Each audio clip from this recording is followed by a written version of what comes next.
3.4 differentiating inverse trig functions.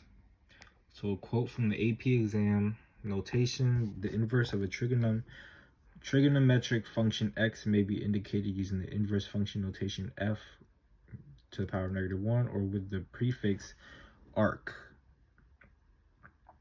An example is inverse of sine of x or arc sine of x.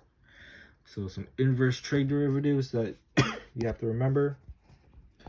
Inverse of sine of x is 1 over square root of 1 minus x squared. Inverse of secant is 1 over the absolute value of x multiplied by x squared minus 1. And the inverse of tangent is 1 over x squared plus 1. Now on this side, these are the same thing except negative. So negative 1 over 1 minus square root of x, negative 1 over absolute value of square root of x squared minus 1, and negative 1 over x squared plus 1. Find the derivative. So this is pretty much chain rule. So we memorize our formulas. So this is 1 over square root of 1 minus, plug in 3x squared, multiplied by the derivative of 3x, which is just 3. So the answer is 3 over square root of 1 minus 9x squared. Tangent 1 over 2x squared plus 1 multiplied by the derivative of 2x squared, which is 4x. So the answer is 4x over 4x to the power of 4 plus 1. Derivative of arc secant of 5x, so 1 over absolute value of 5x multiplied by 5x squared minus 1 multiplied by derivative of 5x, which is 5. So our answer is just 1 over x square root of 25x squared minus 1. Simplifying secant, the inverse of secant x derivatives. So this is pretty simple.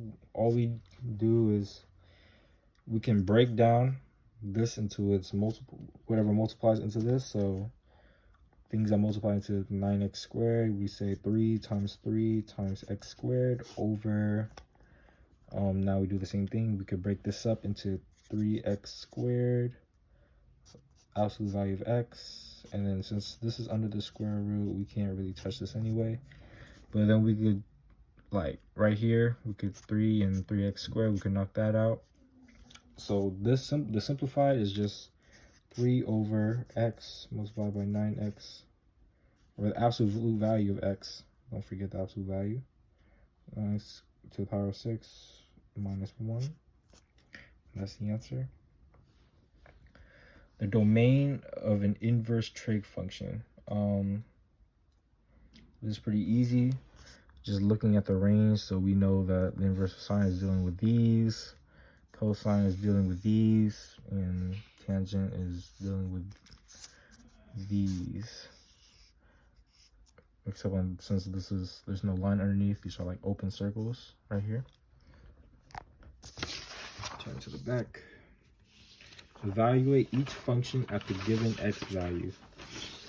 So what this means is we could rewrite this as inverse of sine, not x, at x equals square root of 3 over 2. So we look at our unit circle and we look where was the sign positive square root of 3 over 2, and it'll be right here. So our answer is pi over 3. Isn't that easy? Over here, we could write this as cosine -1 at -2 over 4, which is -1/2. We look at our unit circle. Ideally, we would have this memorized, but just to show you, where would we have a negative 1/2? And that is right here. So where because the cosine right here is negative 3/2. So